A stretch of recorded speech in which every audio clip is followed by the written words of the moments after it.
Greetings, ladies and gentlemen of the internet. It's Rock and Spot Connection with the weekly comic book roundup. This time we'll be focusing on this week's Avengers title and the X-Men titles. We'll kick things off with Savage Avengers #1. Oh, pardon me. Alright, so at the end of Avengers No Road Home, Conan was on Marvel's Earth in the Savage Land. Just keep that in mind. So we open up with a tenor performing and then being kidnapped. He's taken to the Savage Land, a place in the Savage Land called the City of the Sickle, or the City of Sickles, where he is then sacrificed into a big pool of blood and bodies. The one guy doing the sacrificing is just like, hey, yeah, let's start getting the warriors here, huh? Cut to elsewhere in the Savage Land. Conan is fighting hand ninjas. Because why not? Apparently it has been several weeks since the end of No Road Home, and he's still there. But then he runs into Wolverine. And by runs into, I mean Wolverine kills the last hand ninja at the same time that Conan tries to cleave Wolverine's head in two. Funny thing, that adamantium skull, though. And so, they fight because, hey, they're two good guys meeting for the first time. That's what they do. I mean, occasionally you get a lot more often anymore with younger heroes meeting older heroes for the first time. It's a case of, oh wow, I've heard all about you. You're like my idol. I'm your biggest fan. I'm your biggest, stuff like that. But yeah, in this case, they fight. So they duke it out, and Conan stabs Logan through the chest. Logan falls, and then it's like, yeah, no, I ain't dead yet there, pal. So they continue their fight. After a while, though, they realize maybe they're not at least not on opposing sides. Call it adjacent sides. Or even perpendicular. So they drink a little bit, and they both explain what they're doing here, as well as make introductions. Conan of Samaria, meet Logan of Pabst. And Conan, it's like, hey, yeah, those sneak blades set, that's good. I've never met a man as deathless as you. And they explain what they're both doing there. So, but yeah, they're Conan's there for a jewel the size of an eye, and Wolverine is going after the hand. So that should be the end of it. Cut to Madripoor, where Brother Voodoo, Dr. Voodoo, has been summoned to meet with one of the mob bosses. Of course, the hand takes him. It was a trap, and the hand takes him. Anyway, so Conan makes his way into the City of Sickles, finds the amulet, and the current owner seems reluctant to part with it. He also stumbles upon a room where it appears Venom is caged over everything. And so the cult leader explains what's going on. There is a planet beyond Pluto in the solar system, apparently. And once in a millennium, it is in proper orbit to form a conjunction with Earth. Their sect will summon Juatan Lao, the Marrow God, and after he has supped on Earth, them, his loyal acolytes, will join him in his temple in the stars. A union was attempted in the last conjunction, The sacrifice must have been found to be wanting, because none survived.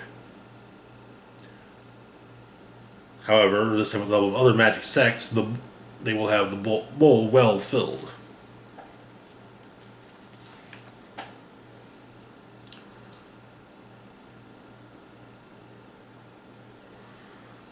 Anyways, Logan finds Brother Voodoo and starts, hacking his way through hand ninjas, but too late as the cult leader opens Dr. Voodoo's throat.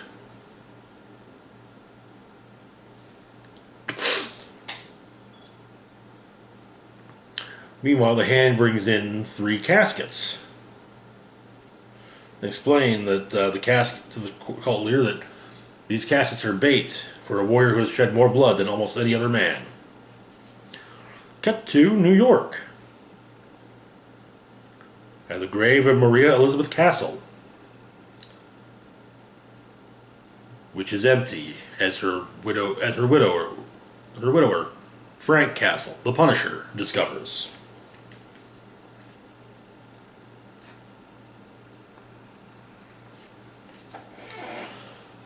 And so, yeah, that was Savage Avengers #1. We've got 3 of our 5-man lineup already there. Technically 4, presumably with there seemed to be a panel that showed Venom, but I'm not sure if it was or wasn't. Pretty sure it was, though. Elektra, however, is nowhere to be seen. But, hey, the hand's involved, so she can't be far behind. Next up, we've got Uncanny X-Men number 17.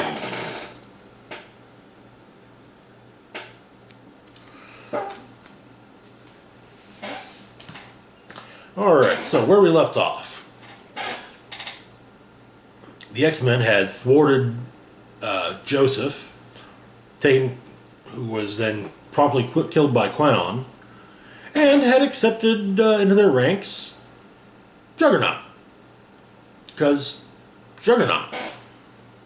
Well, the Juggernaut says, "Hey, I'm down to help you. I'm down to help you guys out. And even making a good case actually too. Aside from just I'm down to help, but more, hey, that whole thing. When they came for so and so, I didn't speak up. Then when they came for me, there was no one spoke up because there was no one left. That speech." So, however, they also learned that Wolfsbane, Rain Sinclair, their teammate, former teammate, was dead. So, like every other issue in this run so far, we begin with a quote. Charles Xavier taught everyone to take some comfort in the idea that we find out who we really are in the most trying of times. That assumes we will like what we find. So, at the hideaway, the X-Men are getting ready. Cyclops informs Wolverine that he looks like shit. He tells him to get dressed because they're leaving for the service in half an hour. Logan explains he's not going, because he doesn't mourn the same way that Cyclops does. And then he's delivered a file by one of the Madroxes. So he leaves and then goes to, after talking briefly with Dark Beast and some more Madroxes, including the Warlock Madrox, Wolverine goes to let Quanon out. And then he runs into Havoc. But it turns out that the car they're trying to take is Havoc's. Havoc, however, wants to go along with them. But Wolverine pocketed the keys and explains that, what he's about to do, no one should want to do. Anyway, at the cemetery,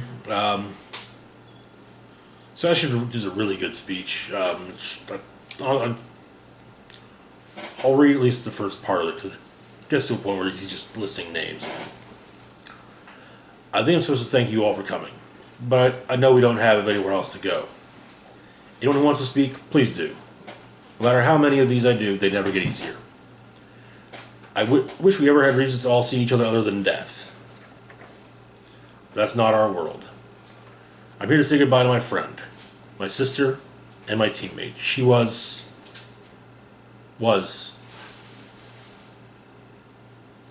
Then he just goes off, but he goes off book. You know, I'm just so fucking tired of having to talk about the people I love in the past tense. I'm sorry. Sleep well, sweet rain. Give our love to Tyr, and he first lists everyone who, all of the all of the dead X-Men. But we also get a look at some of the ones who are still around, including Dupe.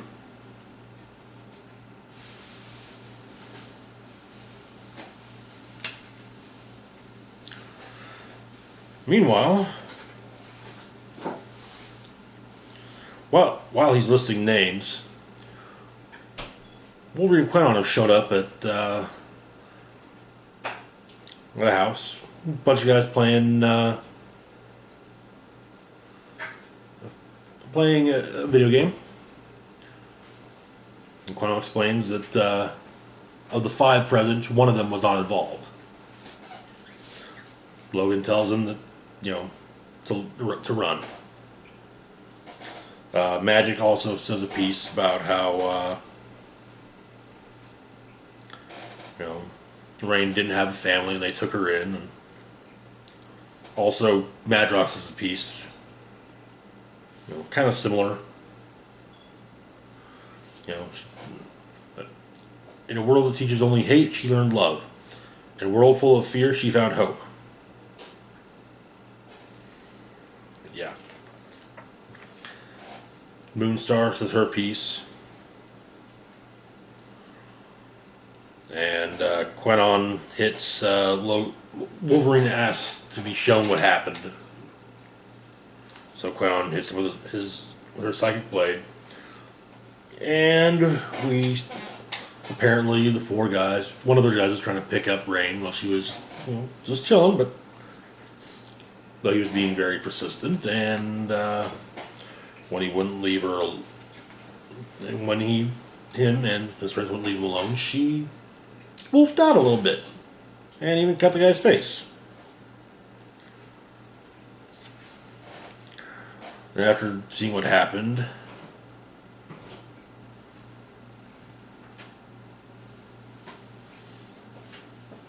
first off, Logan tells the guys her name, tells them to say it, then chucks down a duffel bag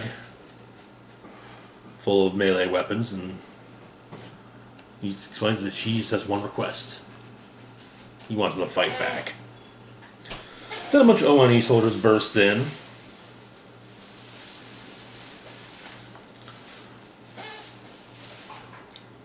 And yeah, it turns up pretty ugly.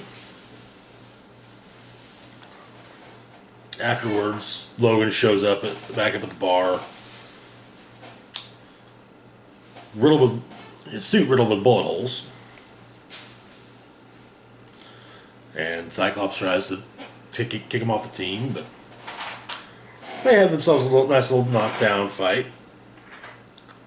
And of all people to break it up is Juggernaut. Because you rather fight yourselves than Mr. Sinister or Black Tom or the Marauders or Strife. And he looks at the list though, and wonders, why is Emma Frost on the list? To which Cyclops asks, who the hell is Emma Frost? So somebody pulled herself a little mind trick. That's not going to get her any favor from Wolverine, that's for damn sure. And that's the end of the issue. Moving on, however, we got Hot Shots number 3. Where we left off, the Hotshots were falling to their doom at the hands of Tony Stark. We open up with a quick explanation of who the Celestials are, complete with the recent addition of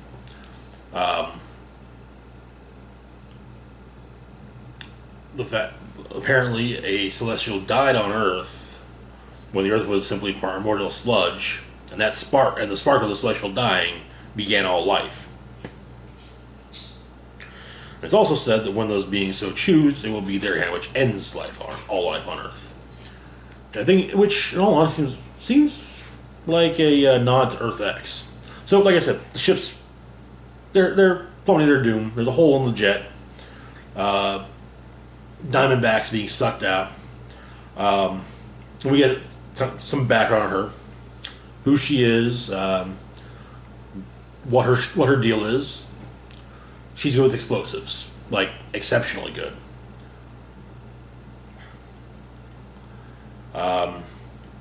She mentioned she started off as a villain, as a member of the Serpent Society. Explaining she had a snake name for an alias. Those were the rigorous standards of recruitment. No, really, that's like their whole thing. If you have a snake, if your name is out of a match of a snake, hey, you want to join? They'll let you in with open arms. Powers or no.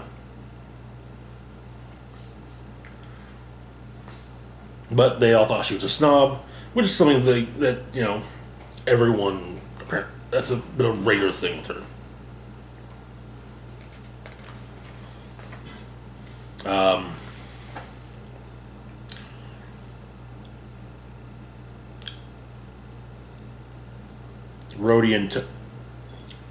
Rhodey and Tony start to discuss what's going on, and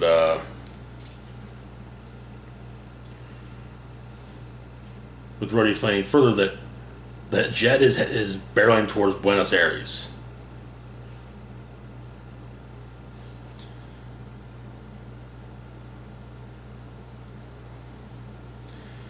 And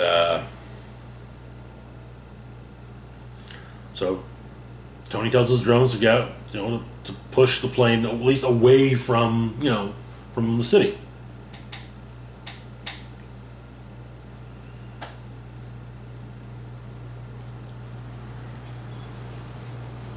And but the power levels aren't they're not powerful enough to do it. However, Outlaw kind of taps into her little wonky new celestial abilities and makes them powerful enough. So they crash land into the ocean. Oh, and during all this also it seems like Diamondback was going to get sucked out through a breach. But she wasn't, because basically they weren't going to...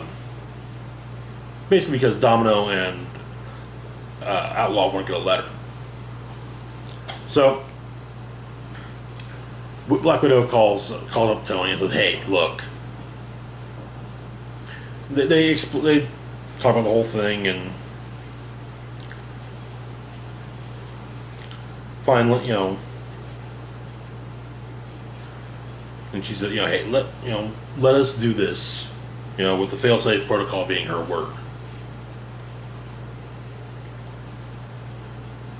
There's hugging.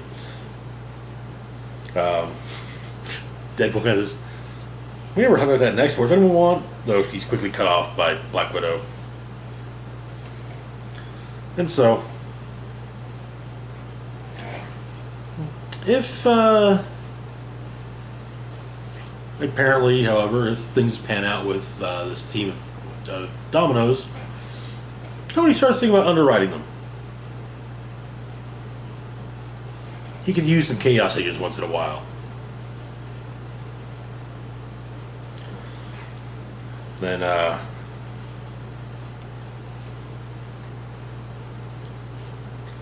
Diamondback and Deadpool have themselves a little make-out session.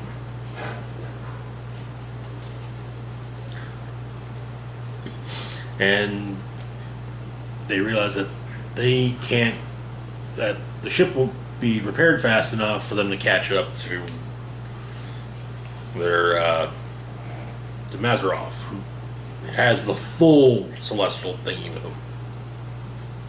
So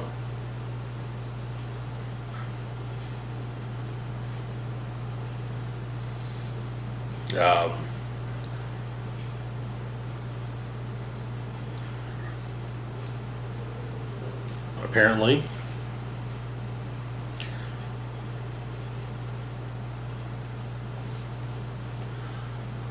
because Black Widow vouched for her,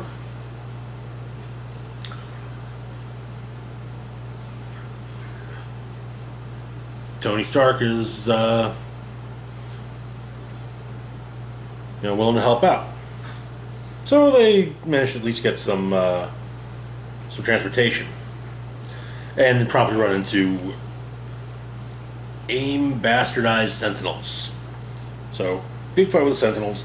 I actually really like the whole explanation about kind of what Sentinels are to mutants. Let me tell you, the way normie kids think of the boogeyman, mutant kids crying in the dark thinking of these abominations. They're death machines for people who already have enough to be afraid of.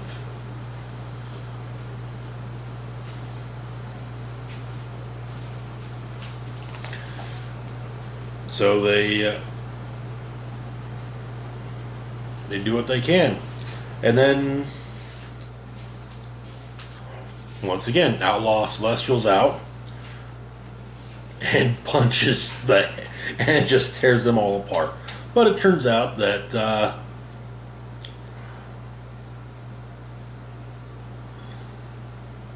she's got to pass on some of the celestial contagion to Diamondback, Deadpool, and Domino.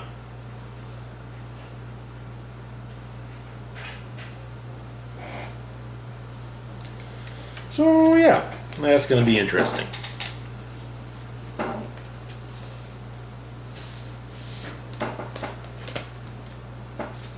Alrighty, moving on to Deadpool number 12.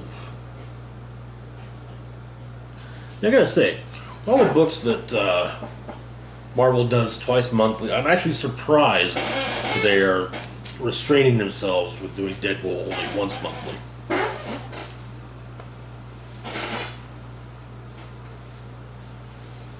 Anyway, so where we left off, Deadpool had been kidnapped by a man named calling himself Goodnight, who it turns out was the son of a rich couple that Deadpool killed many, many years ago in front of him. Huh. Rich kid whose parents were killed when he was in front of him when he was a kid. Putting on a weird costume. Why does it sound so familiar? Huh, that must be nothing. Whatever. So, but, like I said, he captured Deadpool, beat the hell out of him, pulled out his bones, and then explained his origin, which gave Deadpool's bones time to regenerate. And so, yeah, the tables, they have turned. And so we get a, nice little back and forth fight. Honestly, this fight goes both ways between the two of them. Deadpool admits, yeah, hey, he's done a lot of wrong. He owns that shit. But maybe, just maybe, if he was hired to, kill Goodnight's parents, maybe they weren't exactly the nicest people. And maybe they, in their wake, have left quite a few of him as well, who wanted vengeance upon them.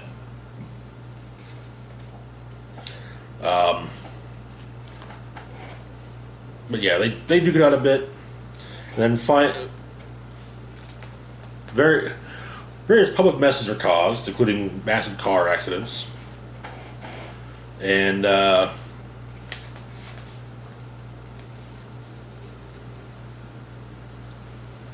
he tells Goodnight to go ahead and do it, but Weasel stops him, or the ghost of Weasel. I'm not sure if Weasel's dead, or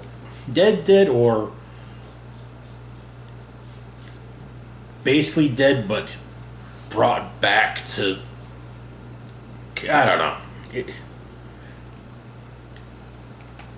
dead-ish, we'll call it that. He ain't decomposing, but he did get himself killed a while back.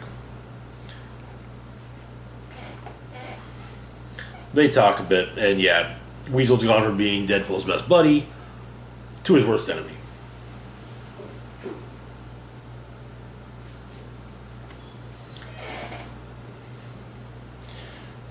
And watching the news of the whole thing is Deadpool's daughter.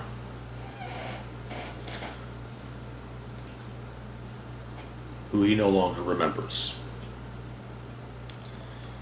And it looks like Mephisto and Weasel have put a target on her as well. However, next issue will be, of course, mandatory War of the Realms tie-in. And that's what I don't like about big events. Anyway, moving on to Age of X-Men Prisoner X, number 3. Where we left off, everybody was in prison. The various prisoners were... Bishop had recently been imprisoned in the Danger Room. It was getting to... It was thinking more and more that something is wrong. And his suspicions were confirmed by other prisoners that, yes, there is something wrong in here.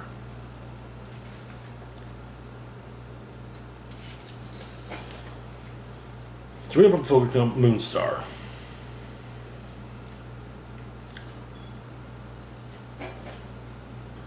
We keep seeing these little shots of the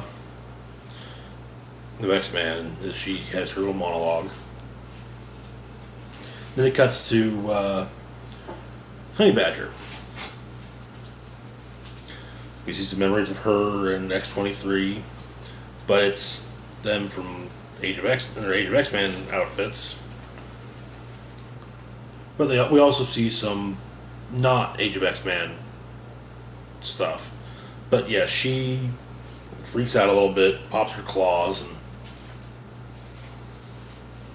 we also actually get a flashback to the first arc of the current X-23 series with her and the Cuckoos. Beast helps her ease down, and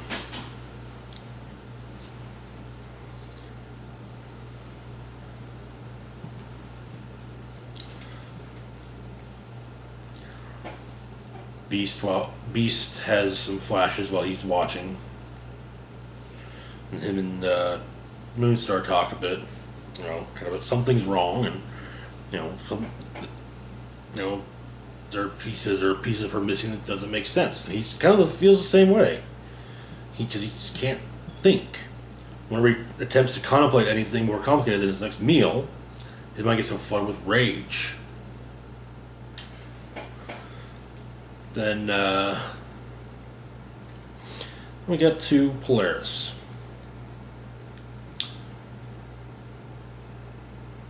We see some flashes from both Age of X-Men and normal, the normal way of things.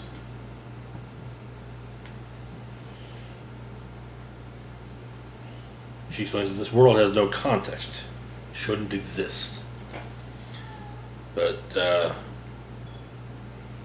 she manages to get out of her power collar and breaks free, and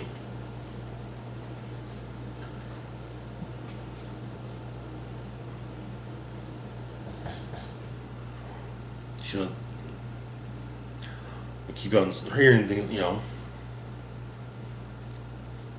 this reality, how does it run? Whoever's running must have a partner. Someone who likes pulling strings. Someone who likes playing people's heads. And then Bishop realizes who it is. It's Legion.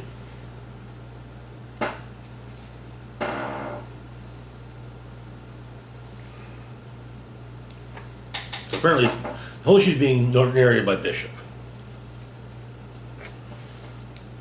and Legion explains that it won't matter about why he's doing this. Bishop will remember it in the morning anyway. Moving on, we've got Dead Man Logan, number 7.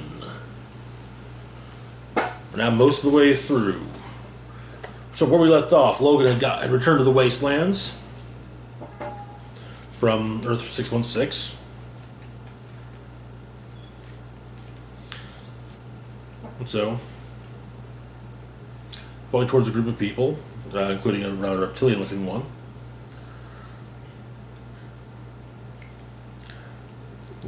Asks where he is. He's told he's in the Lizard's Kingdom, Florida.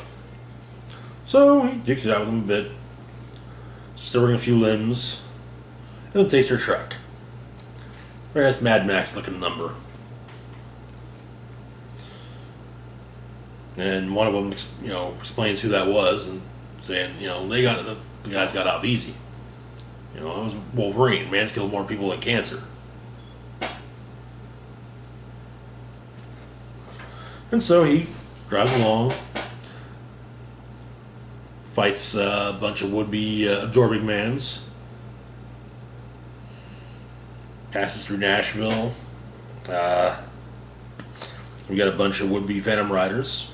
A place called Kaiser, and while crossing a bridge, he hits a landmine. Sadly, his Mad Max truck ain't immune to damage from the bottom. Comes to, tied to a table. Apparently he's getting cut up. He's having bits and pieces of himself removed for food. Bunch of cannibals. Hey, and they found themselves an everlasting food source. Logan. After a few weeks, he manages to get free. Well, he gets brought out, and they're going to cook him. And, various people converge on him and start cutting off pieces and chowing down, and then another Mad Max looking car shows up. And Danielle Cage comes in as Danielle Cage and Bruce Jr. come in and save the day.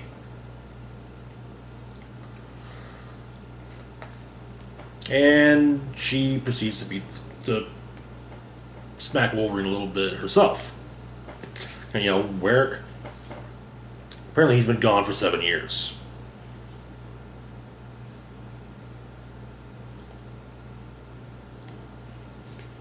And he's going, hey, let me get myself around about, then I'll tell you what happened. Well, he's back in the Lizard's Kingdom where the sale began. Well, where this issue began. Man walks up on the same group of yokels. He is asking about Wolverine. Turns out it's Sabretooth. Stitched back together. He also explains that if they tell him what they know, he'll only kill the lizard-looking one. If they don't, he'll kill all 4 of you. All 4 of them. And he's a lot meaner than Wolverine.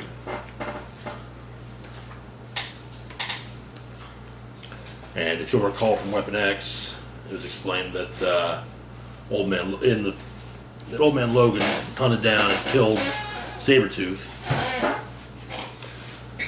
Cut them up into pieces, put each piece in a box, bury them far away from each other. Well, looks like someone found the pieces.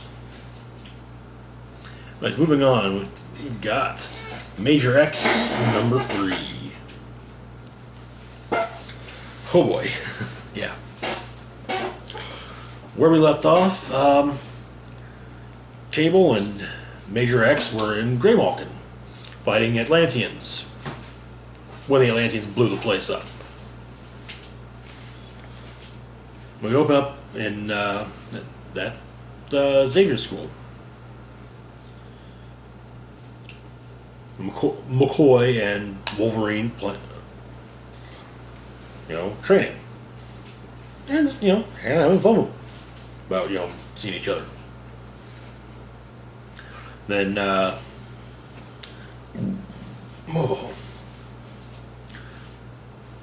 Cable and the Major return, and they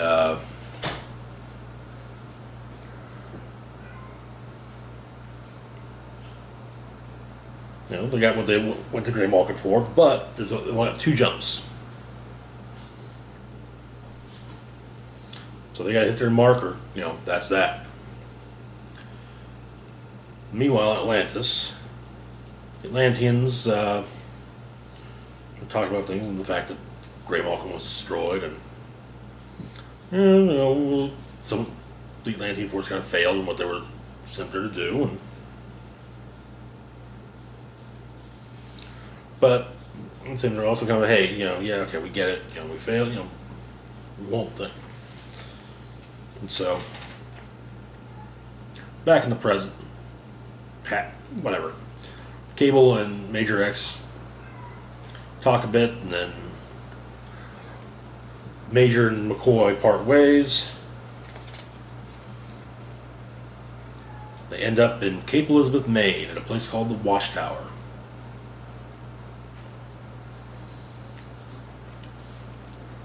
Which is where the Exentia was born, raised, and realized. So, they find, basically, it's someone experimenting on mutants. So, then Dreadpool shows up with the Scourge, Megamax, Vance Rebus, Minimax, Deadeye Dick, and Pigskin. So, the Major fights them off. Kills them, at least one of them. Him and Dreadpool duke it out a bit. However, he's stopped from shooting Dreadpool by the Administrator and his most formidable pupil, the Exential. And that is where the issue ends. That's it for the X-Men and Avengers portion of the weekly comic book roundup. As always, feel free to like, share, and subscribe. Hit the bell icon to be notified when I put new content. Links to my Facebook, Twitter, and Patreon are in the description box down below. This is Rock and Roll Spock signing off saying, live long and rock hard.